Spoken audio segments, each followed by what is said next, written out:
This sets up a more efficient process for that. It codifies the process by putting it into the ordinance instead of having it in resolution. And like I said, as we discussed this a couple of times previously, I think what council was looking for was a ordinance with a little bit more teeth to it, and then some clarity about requirements to disclose. So those requirements to disclose are included within that affidavit. By signing the affidavit, you're basically saying, hey, I am acknowledging that I'm compliant with all of these things, and I'm going to disclose if any of those conditions change. Even simple things like moving from point A in your district to point B in your district, right? That's still a disclosure because you want to tell the public that you're no longer at that same home address. Things like, let's say somebody purchased a share of a company that does business with the city. Well, upon that purchase, even if it happens during your term of office, let's say during your term of office you purchase partial ownership in a business and it qualifies under our procedures here, well, as soon as you make that purchase, you need to make that disclosure, and you're promising as part of the affidavit that if something like that were to happen, you make a business deal, you now have interest in a company that does business with the city, you need to make an immediate disclosure of that. So that's an overview of it. I don't want to try to read the thing to you. You've had it in one council packet last time around. It's in your council packet this time around, and we want to encourage some council conversation about it before putting it into a 7 o'clock meeting to actually vote on. So I have a question on a council member who has residence in a district. Let's say they have a fire or something happens to their home and they have to relocate temporarily. Is that covered in this somewhere? Yes, it is, Mayor. And what it is, it says that they can temporarily be absent if they show an intent to return. Can you go to the microphone, Greg? Oh, I'm sorry. Yeah. I'm not pointing it back up. I'm pointing at the microphone. I'm sorry. It's a microphone, you know? Yeah. No, what I was saying, Mayor, is that, yes, it is covered that a council member can temporarily be gone under the circumstances like you outlined if they express the intent to return as quickly as possible. Does that have to be come through the mayor and the council? It would have to at least give you notice of it, Okay. that you would all be aware of it. It's not something you have to vote on, but as long as they are very clear in their intent to return. Now, if they don't return, if they are moved somewhere else, well then, of course, that would be another situation. But if they were temporarily absent from their district through act of God or something along those lines. Yeah, and remember, nothing y'all do trumps state law. State law's got a discussion in it about being a permanent resident, and you can do a variety of things, like my house burned down, but I'm going to relocate soon. You're still a permanent resident if you meet certain conditions, and that's pretty well-trod state law issue. It's a part of the election code, actually. Okay. Does anybody else have any questions, comments? Mayor, Yes. I do have a question. I'd like Greg's help with on number 8. Greg, could you help provide a couple of different examples on how number 8 would apply?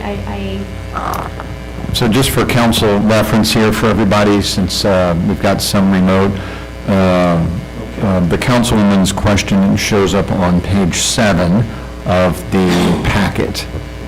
It's basically nepotism is what we're talking about.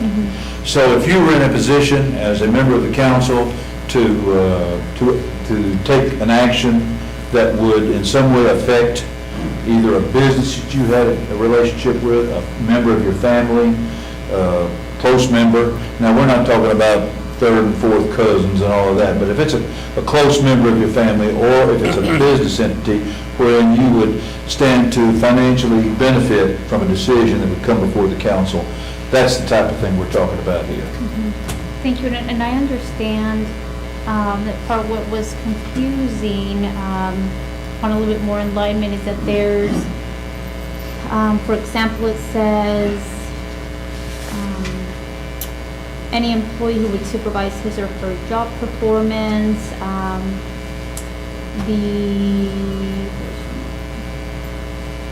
this provision shall not apply to any person who shall have been employed with the city for 2 or more years. So is it directly only speaking on, this doesn't include any city employee, correct? They would have to be a city employee with another city employee. This section here only pertains to a council member. Yes.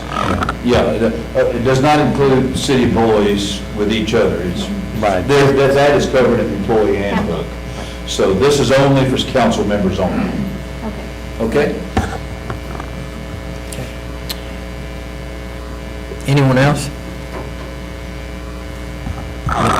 Council, I'd just say, in terms of keeping pace with this item, your next city council meeting is September the 15th. I think the ethics policy is so important that we'll probably just put it on for discussion on the 15th and then bring it back for action on the 22nd. So if anybody's got any questions or details they want to ask about, I'd encourage you to reach out to Mary Gail, reach out to Greg, get your questions answered, because you can expect we'll do 15th for another review and then 22nd for action. Okay. Item number 5.2 is to discuss ordinance number 2842, an ordinance of the City of Terrell, Texas, amending Appendix 1, Fee Schedule, Section 27, Water Service Rates and Charges, Paragraphs 1 through 4, and Section 28, Sewer Service Rates and Charges, Paragraph 1 of the Revised Code of the Ordinance of the the City of Terrell, Texas, providing for repeal of conflicting ordinances, providing for severability, and providing an effective date. That's going to be pages 11 through 15 in our packet, Council, and this will be handled by Assistant City Engineer Mike McKeska.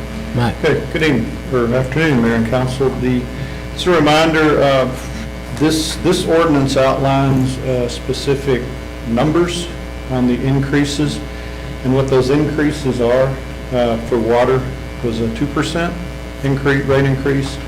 For sewer, we started out recommending a 6%, and that's actually was reduced to a 4%.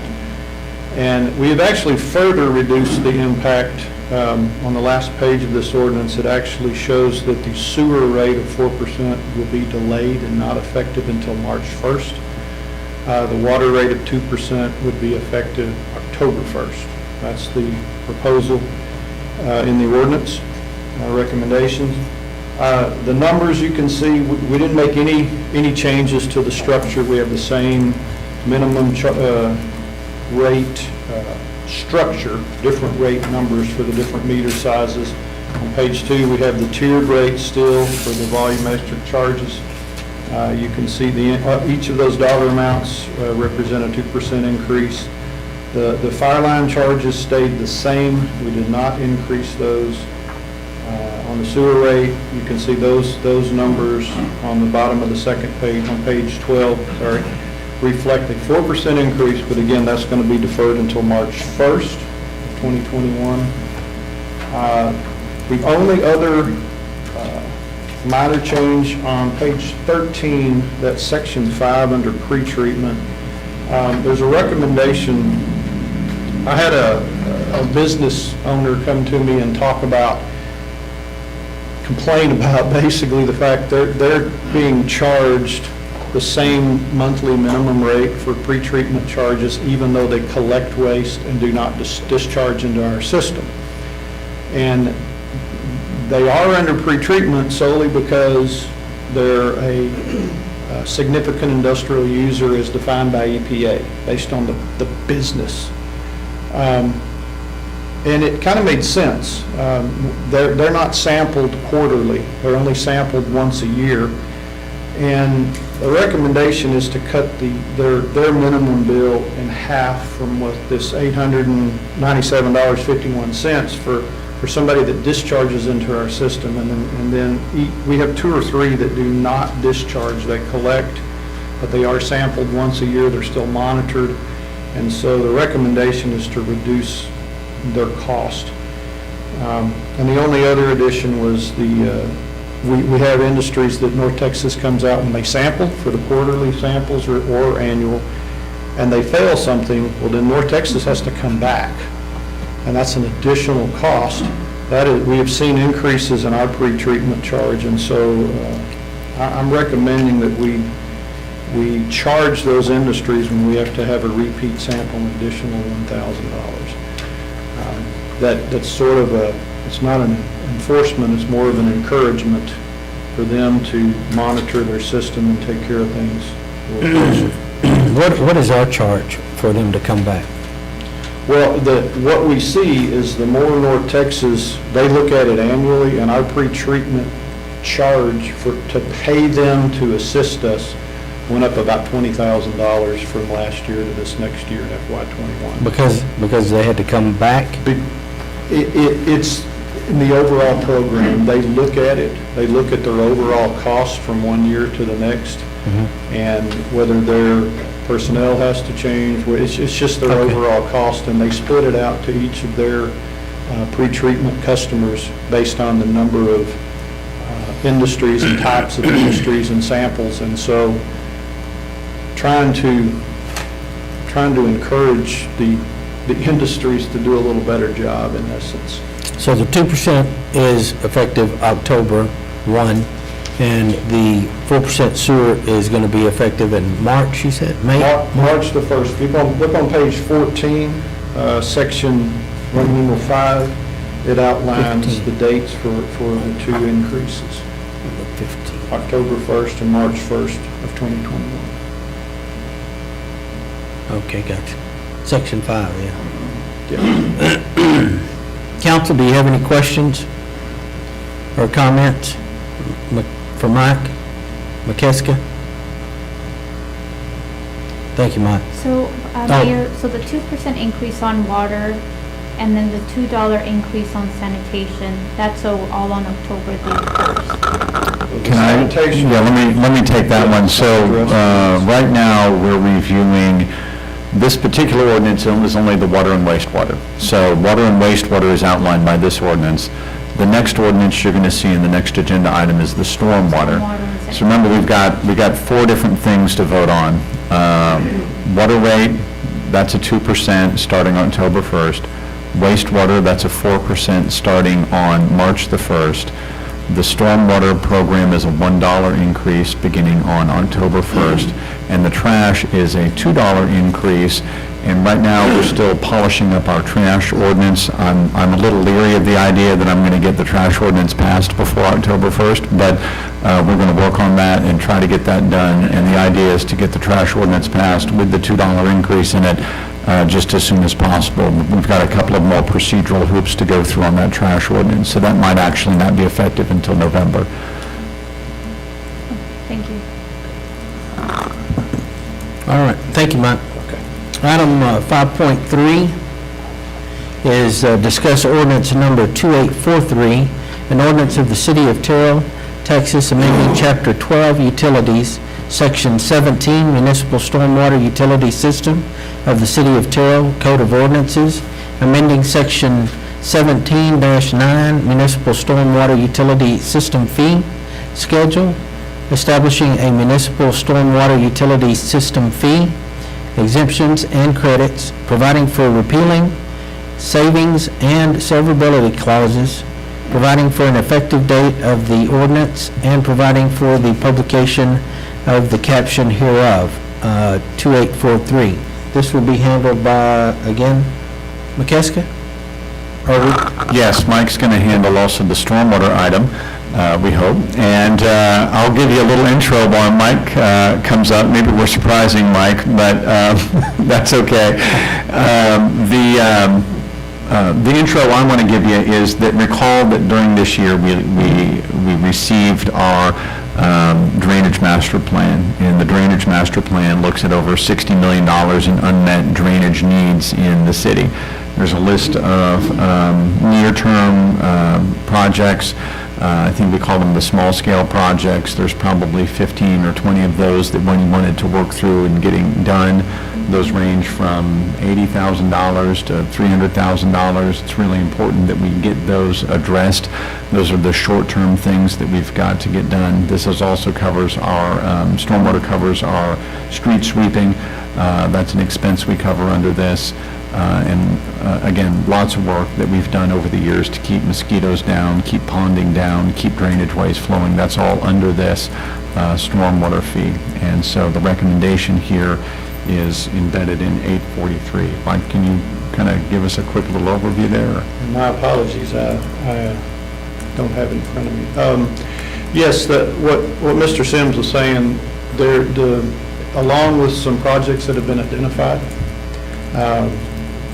for these cash-funded projects, basically, an increase will allow us, yes, yeah, the $1 increase to go from 565 to 65 will allow us to collect additional funds and begin some of these projects.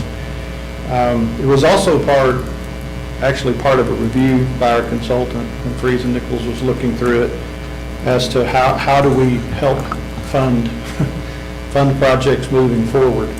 And they basically had a recommendation in a memo that said, in comparison to other cities, you're not overly charging, and you really need to look at increasing this on sort of a consistent basis to increase the fund, the revenue to the fund, and allow us to continue to do work.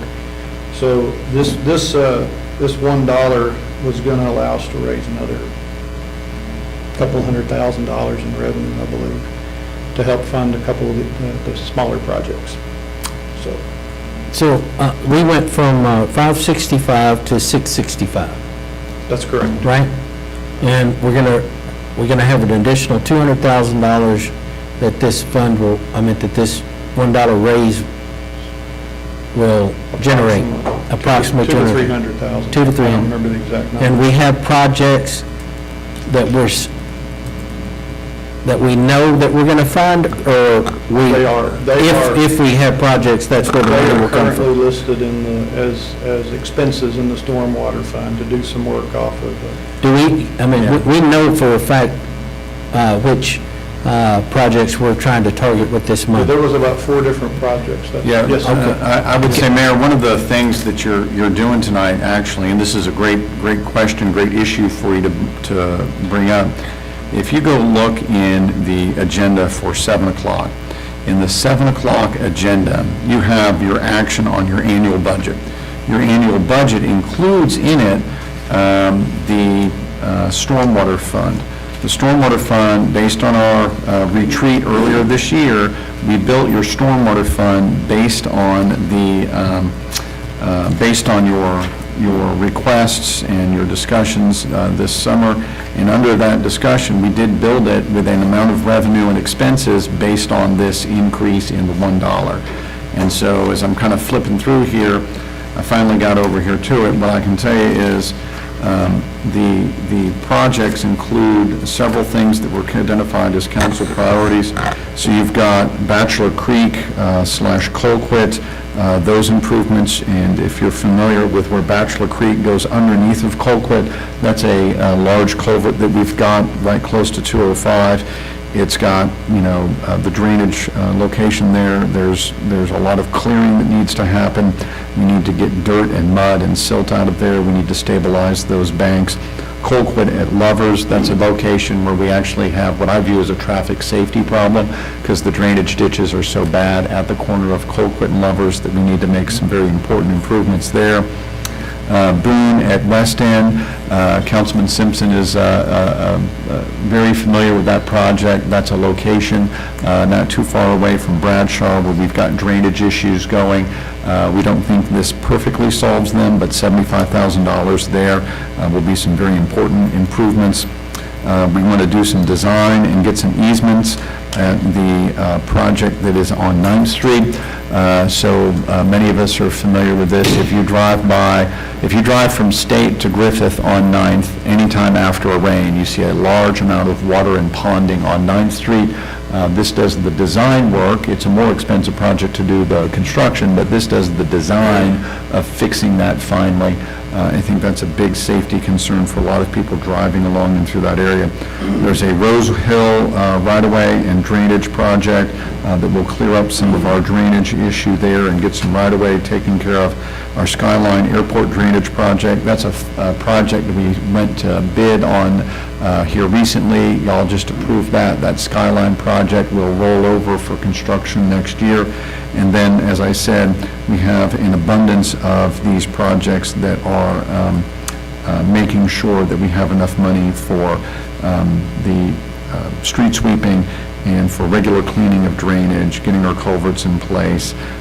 All of that is included within this project. So lots to be done there. And by the way, it also does include that project on South Rockwall, which is a drainage improvement just to the east side of Rockwall, just north of Burnett.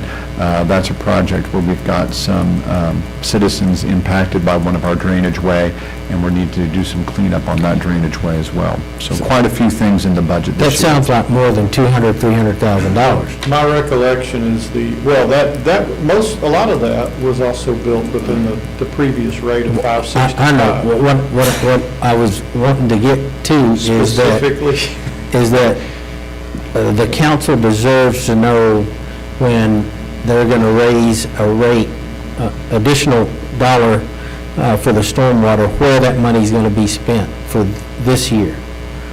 Or Well, I would say that I just gave you a list of Right. 6 small-scale projects. Okay. Of those 6 small-scale projects, my comment to you is, we would need to have a conversation with council about which 2 to cut if you don't want to increase the stormwater rate. So- I'm not sure I want to have staff guess for you right now which two of the 6 to cut. I know, but so many times Yeah. during our budget process, and then going on to the next year, after, this $1 raise in sewer rates, next year, budget time, we're going to say, well, we raised the sewer rate by $1, which should have gave us $200,000 or $300,000, in addition to $200,000 or $300,000 in the next budget. So you're looking at $400,000 to $600,000. And what projects did we get done, or are we funded? I'm sure we could spend $500,000 on these projects, I know. But anytime you're raising taxpayers' bills, whatever it may be, whether it's water, stormwater, sewer, whatever, they like to know what you're spending it on. And I think the council needs to know what we're doing with it, right? In addition to what we would have done without it. This is going to allow us, like Mike said, it's going to allow us to do 2 or 3 extra projects that we might not have been able to fund. That's great. Right. But which 2 or 3 are we talking about? Do we know? Well, this is why I say, Oh, is that I think priority-wise? I'd like to be more cooperative with y'all than to say, well, staff is going to pick the 2 that we would cut. So let me say it to you this way. You got the South Rockwall drainage problem. You've got Bachelor Creek at Colquitt. You've got Colquitt at Lovers. You've got Boone and West End. You've got engineering the 9th and Grace solution. And then you've got Rose Hill. So if you say, hey, Mike Sims, which 2 of those do you want to cut? I can assure you I'll cut 2 of those for you. But I would say that from a process standpoint, if we are going to cut 2 of those, I think it's worth some council discussion about which 2 to cut. Right. We built your budget with 6 small-scale projects based on the idea that we would do this $1 increase. So if we're going to back off from that, then we would need to make that change. Well, no, I'm fine with the dollar. I just I want people to know that it was put to good use, right? Yes, It's not being wasted. Yeah. We're not wasteful with that I dollar. would say, judge city staff, judge me on, are we delivering all 6 of these projects by the end of FY '21?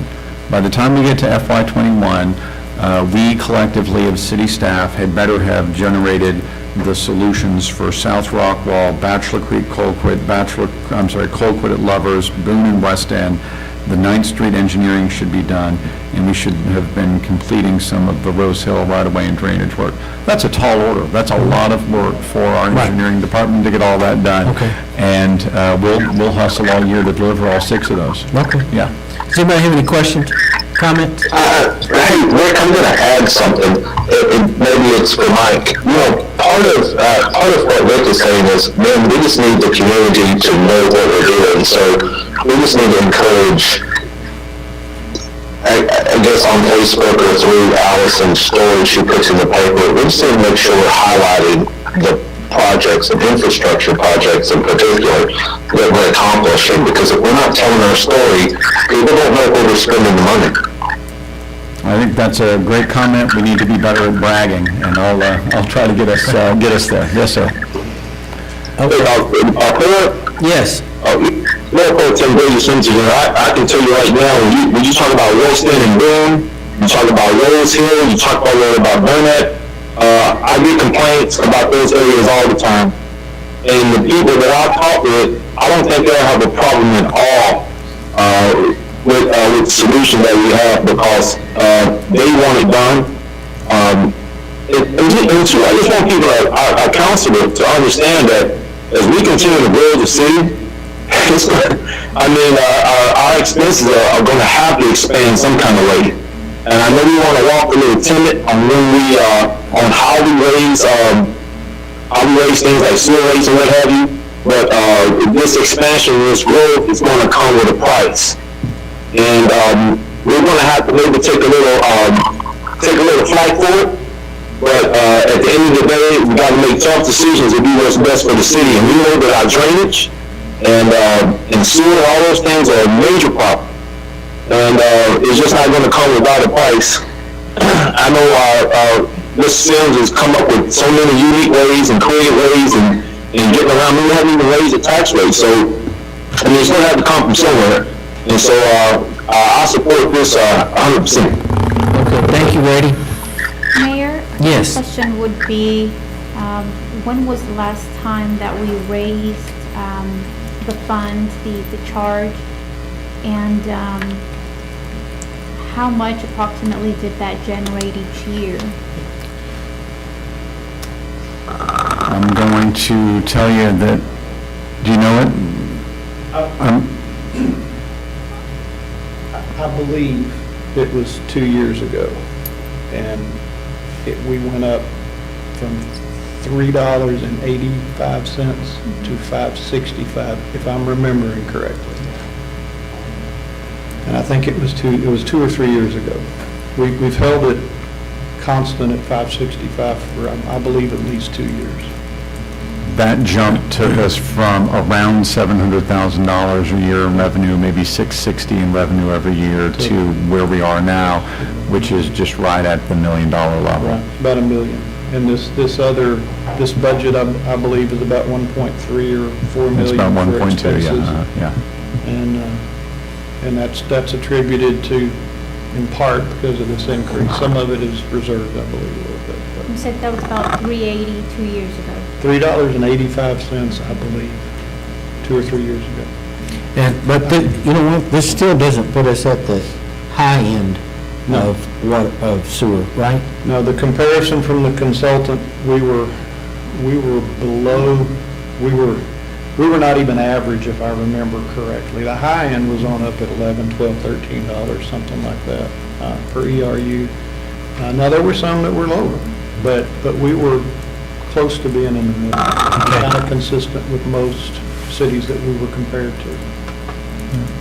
Remember, we're a city that only put this fee in place probably 7 years ago or so, and a lot of cities have had a fee of this type for a lot longer. We're an 1873 community, and we only established a drainage fund, a stormwater fund, about 7 years ago. We've got a lot of catch-up to do, and really, the 6 projects I listed, they all fall under the heading of just catch up with stuff it would have been better if we had done quite a long time ago. And so it's going to be a while we work on getting to where we should be from a drainage standpoint.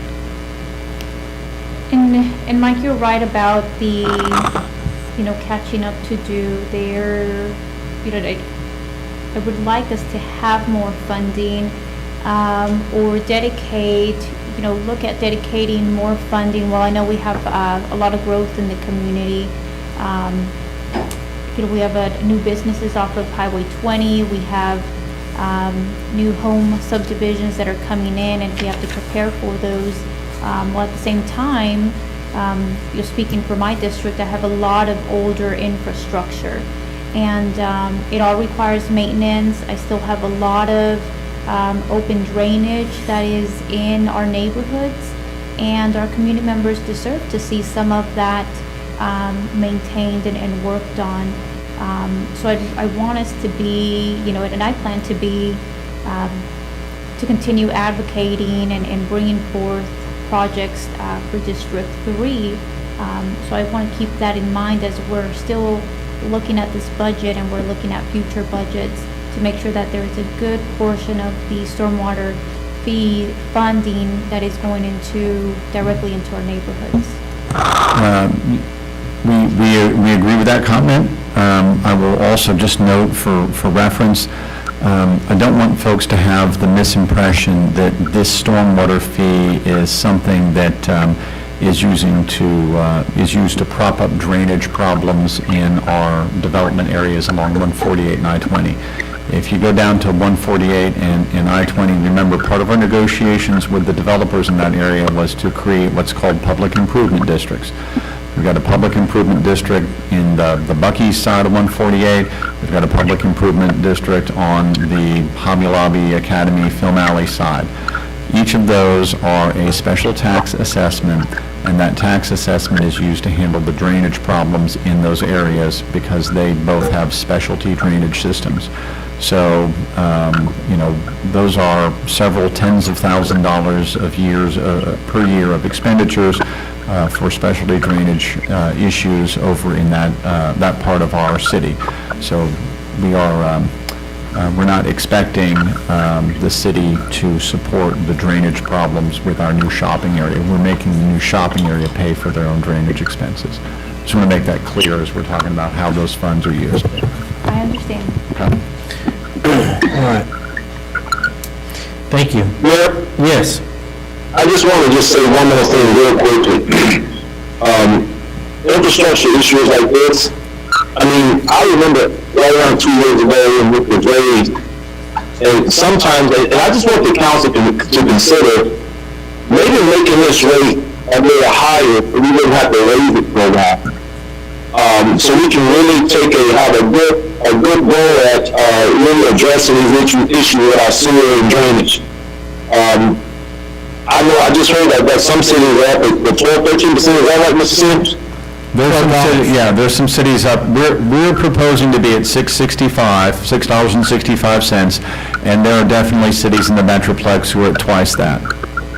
Well, I would be open to doing more. But that's for another discussion. I just kind of want to put that in the heads of everybody. Thank you. Does anybody have any comment on the $2? Yes. I want to say that, as the mayor pro tem says, I'd like to see that one of these projects were caught, okay? Right. Yeah, I think we're all on record of making sure that we get those projects done. I just wanted to make sure when we get approached in public that we had an answer as to why are we raising the sewer rate by $1 or the stormwater by $1. And you're right, maybe it does need to be $2 or $1.50. When are we going to be? I can assure you that city staff will be back next year at this time recommending an increase from $6.65 to a higher dollar amount. I think our 3-year plan on this would be to increase it by a little bit more over the next couple of years. The comments we hear back from business are not negative about us having this. The comments we hear from business is, hey, when you do this stuff, phase this stuff in. So, when we talked to our business community, it was a little bit tough for them to take in and plan their budgets around going from the 385 to the 565. That was a big jump for a lot of our businesses. And I think the feedback we got was it would be easier for the businesses. Remember, the businesses are paying a higher rate than the citizens. The businesses would prefer it if we phase this stuff in. So that's sort of the strategy here is, I would tell you that we don't have any intention of staying at $6.65 for a lengthy period of time. We'd like to bring this back to you next year and make an incremental increase at that time. Obviously, there's a lot of budget work between now and next year, and maybe you don't want to wait a year, but I would tell you that at the very least, staff does plan to come back next year for another incremental increase. And this will be, will we go over this one more time before? Yes, sir. Both the water, the wastewater, and the stormwater are all discussion for today, only at 4 o'clock. And then on the 15th, we will have public hearings and action. Okay. So what I would tell the council is to think about and ponder whether or not you would be able to support a $2 increase rather than a $1 increase. And then get back with city staff, city manager, and let them know what you think. Okay?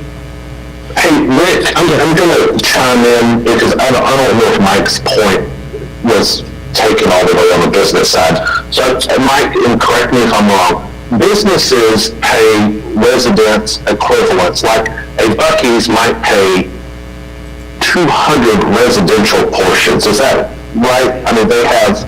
Yeah, I don't have the chart in front of me, but I always like to use our big businesses as the example. So if you take Buc-ee's as an example, I don't want to quote 200 off the top of my head. I think it may be more like 175 or so.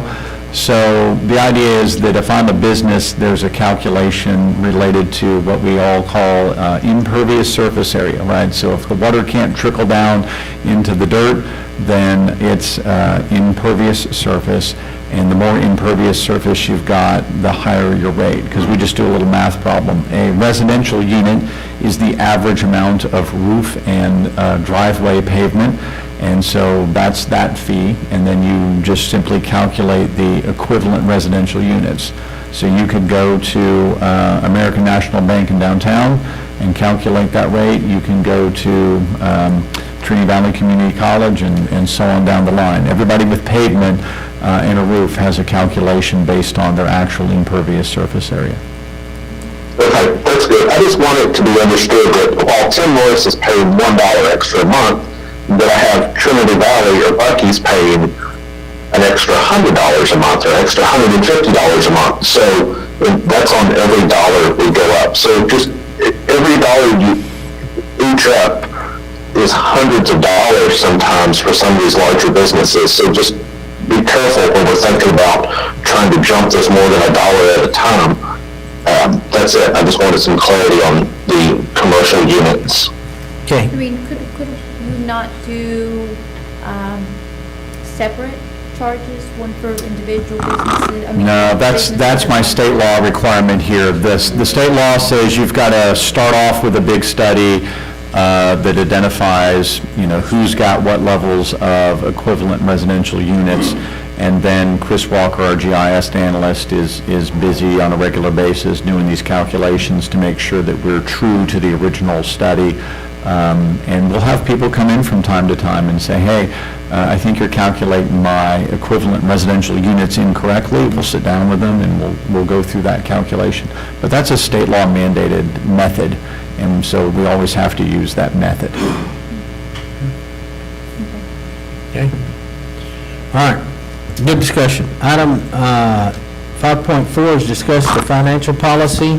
This will be Mr. Sims. So, Mayor and Council, on the financial policy, I wish I was bringing you more excitement. It's the exact same financial policy that you discussed at length last year and endorsed. We do have the policy that's based on state law that says we bring this forward to you every year, give you a chance to look over it. You know what your financial policy is because you're asked to vote on it once a year, but we didn't make any changes from prior year.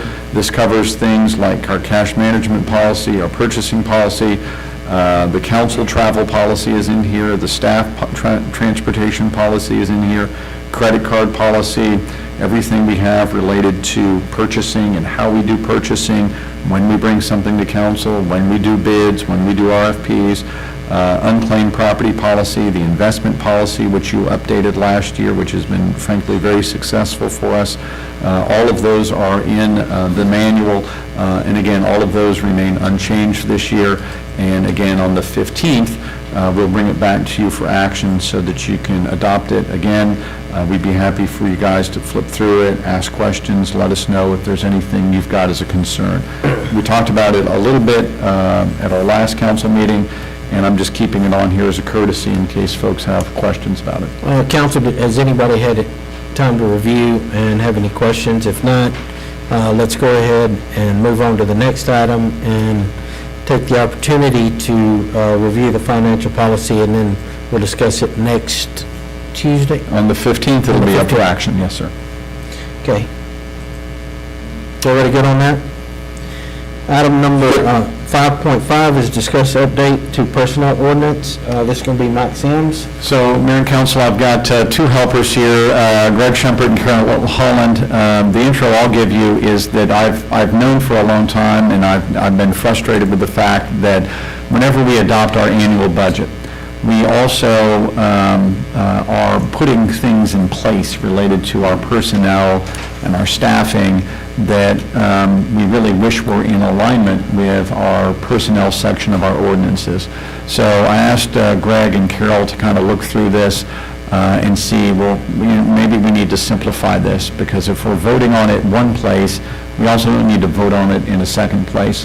And much like another ordinance that we updated recently, you could go back right now and look at our personnel ordinance and to see things that you could read through and say, man, that is extremely relevant to some detail from the 1990s or some detail from the 1980s.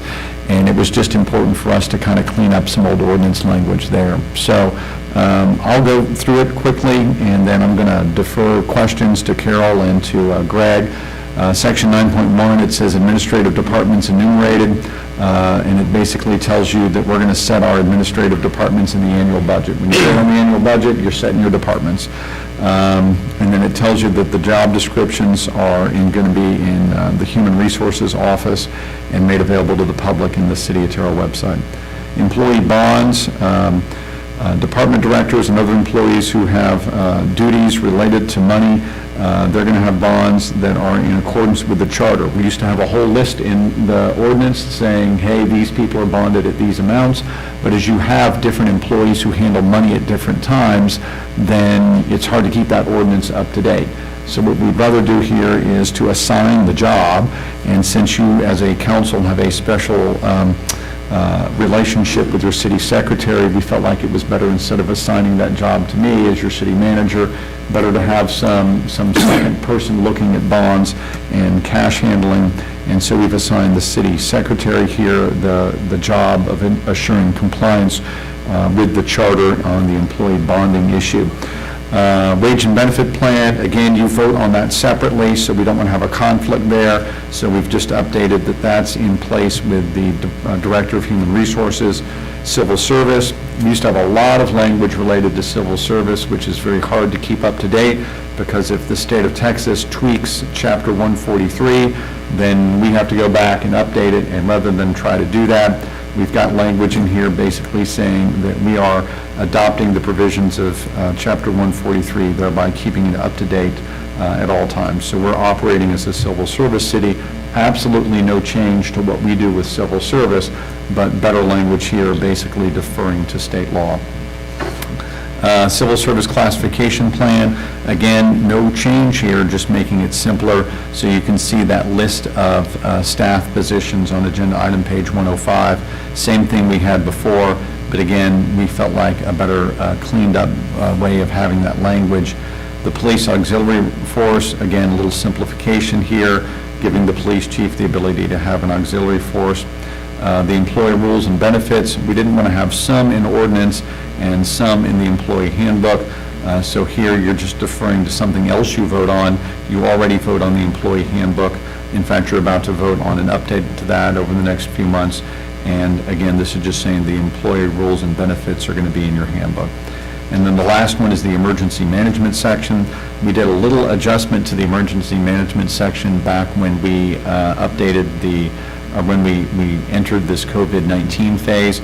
I think we have other edits we want to make to the emergency management section, but I'd rather do that over the course of the fall. So here, we're just changing the numbering there and leaving the emergency management section otherwise unchanged. So I kind of went through a lot of that. Be happy to let Greg and Carol answer questions about that. Ms. Holland, would you like to come forward? You didn't think the mayor was going to let you get away without coming to this podium, did you? Well, I've said it long enough, so I would have said. Council, does anybody have any questions of Ms. Holland? Would you like to?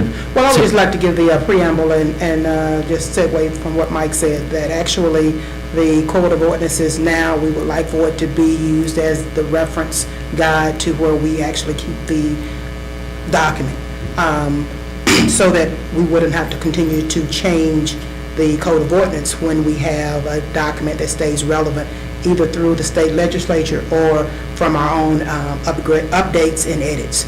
So, as Mike just said, i.e. the personnel, the document of the Code of Ordinances that reads and states about civil service classifications, personnel benefits and wages, all of those documents are relevant and updated. The currentness of those documents remain in my office, so that would be a reference guide, so they would never conflict, that one document would only refer you to the most current information.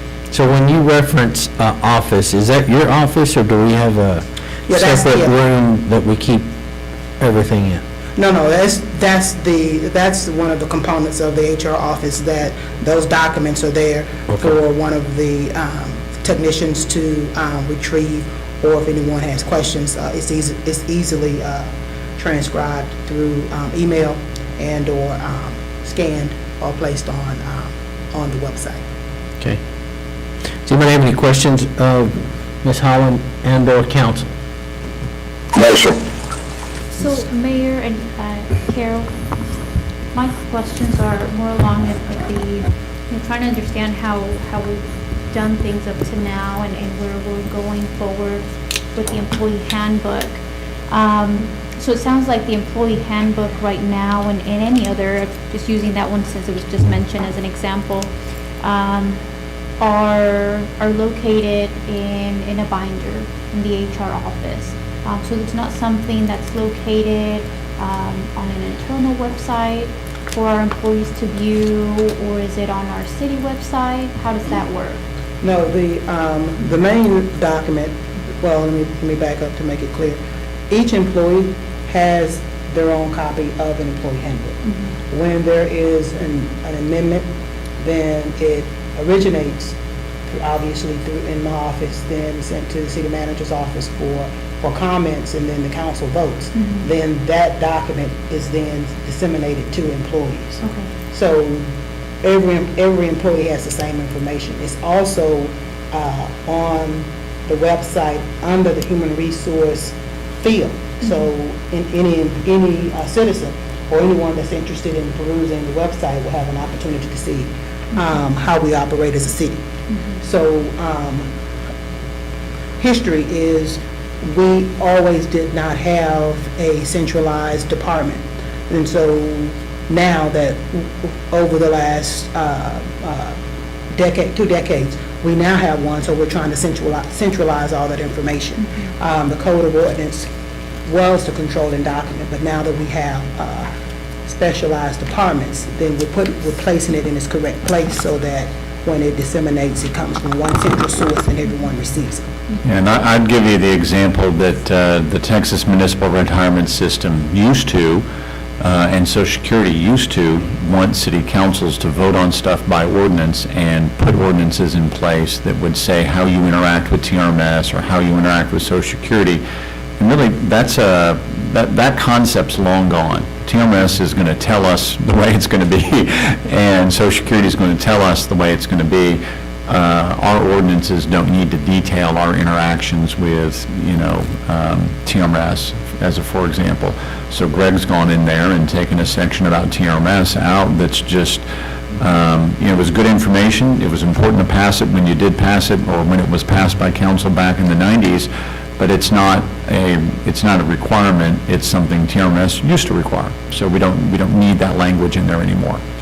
So I guess, so maybe more of a question for Greg. Thank you, Carol. So what role has city council typically played, and is it, you're kind of comparing it to just to a commercial organization, a private organization, where typically it's the HR department, and many times involves its own employees or different department heads on rewriting that handbook or updating those policies as they need to be. What role has city council, if any, or has it been separate in making additions or recommendations to the handbook, trying to understand the difference between a corporation, right, and in the way maybe I do things in my 8 to 5 versus how council does it? Two things. First of all, when it comes to the handbook is basically Ms. Holland's office. Right back to the election. Ms. Holland's office puts that together and brings it to the council for approval. When there's any changes to it, that's basically, sometimes Ms. Holland and I work together on proposed changes. We've done that. So, But ultimately, the council will make that decision. Another point I want to make, and I think Mike and Carol have kind of alluded, first of all, I could have never done this without Carol's assistance. I can tell you that for sure. The whole idea about civil service and the way it operates, I think what I know is what Carol has taught me, quite frankly. I'll be the first to say so. But in any event, if I could digress a little, just to give you an idea of the updating process. If you'll remember a month or so ago, we had to update a section about elections. Remember when we did that? Because we had the names of election judges in there from people that were deceased, believe it or not, had been. Well, this is sort of the same sort of thing. We had positions designated in there. Some of them we don't even have anymore. Others that we do have weren't even in there. So that's the type of thing where we have to update these types of things and bring them up to today's world, I guess. And this is what this section does. And let me say this too, this is probably not going to be the last one that we're going to be coming to you on. We've already had discussions about it, maybe at least one other one that we might want to take a look at to see if it needs updating, and we'll be back in front of you with that as well. Okay? Okay, that's the same for whether it's the handbook or it's, where police department, civil service, and okay. She's over there, and sometimes if there's a question, a legal question involved, I will be with her on that. Yeah, think about the last update we had to the personnel policy. That was a observation on Carol and I's part that maybe we weren't quite as happy with the writing of the smokeless tobacco part of the policy. We felt like it was clear, but you can always make things a little bit more clear. We'd had questions about it. We said, you know what, let's clean this thing up and make an improvement there. So, I had a little input on it. Carol had input on it. Greg basically wrote it up. We all kind of looked over it and said, yep, okay, this is the change we like. And that just ended up on a city council agenda. And y'all, by resolution, passed that you said, yep, we like this update to the personnel policy. We aren't a organization that's just going to say, oh, well, one person somewhere wanted to edit this line in the employee handbook. Your employee handbook is an agreement you have with your city employees, and you got to be really clear about it. You got to be process-oriented about it. And so you don't see us make just a half-hearted effort at it. We try to do a really good job with that. Carol's got things she'd like to update now, and as we go through the process over the next few months, we'll actually bring you another update to the employee handbook. We'll clear up a couple of sections, and again, that'll be a little bit of a group effort. We'll look at it with Greg and Carol, and you guys will vet it and say, yep, okay, we think that's the right thing for our employees. So it should be a cooperative effort. Thank you. All right. Thank you, Carol, for your hard work. We certainly appreciate it. Item number 5.6, discuss resolution 989, a resolution of the City Council of the City of Terrell, Texas, approving a negotiated settlement between the Atmos City Steering Committee, ACSC, and Atmos Energy Corp. Mid-Tex Division regarding the company's 2020 rate review mechanism filing, declaring existing rates to be unreasonable, adopting tariffs that reflect rate adjustments consistent with the negotiated settlement, finding the rates to be set by the attached settlement tariffs to be just and reasonable and in the public interest, approving an attached exhibit establishing a benchmark for pensions and retiree medical benefits, approving an attached exhibit regarding authorization of regulatory liability, requiring the company to reimburse ACSC's reasonable rate-making expenses, determining that this resolution was passed in accordance with the requirements of the Texas Open Meetings Act, adopting a savings clause, declaring an effective date, and requiring delivery of this resolution to the company and the ACSC's legal counsel. This is Don Stile. Mayor and Council, the City of Terrell, along with 171 other Mid-Tex cities served by Atmos Energy Corporation, Mid-Tex Division, is a member of the Atmos City Steering Committee, or ACSC. On or about March 31st, 2020, the company filed a rate request pursuant to the rate review mechanism tariff adopted by ACSC members. After the company reviewed ACSC's consultant report, ACSC's executive committee and the company negotiated a settlement whereby the company would receive an increase of $90 million from ACSC cities, but with a 2-month delay in the effective date until December 1st, 2020. This should save ratepayers approximately $9 million. The impact of the settlement on average residential rates is an increase of $5.15 on a monthly basis, or 9.9%. The increase for average commercial usage will be $15.48, or 6.56%. A bill impact comparison is attached as Attachment 2 to the resolution. ACSC's consultants produced a report indicating that Atmos had justified increased revenues for ACSC cities of at least $81 million. Settlement at $90 million is fair and reasonable. The ACSC Executive Committee, consisting of city employees of 18 ACSC members, urges all ACSC members to pass the resolution before November 1st, 2020.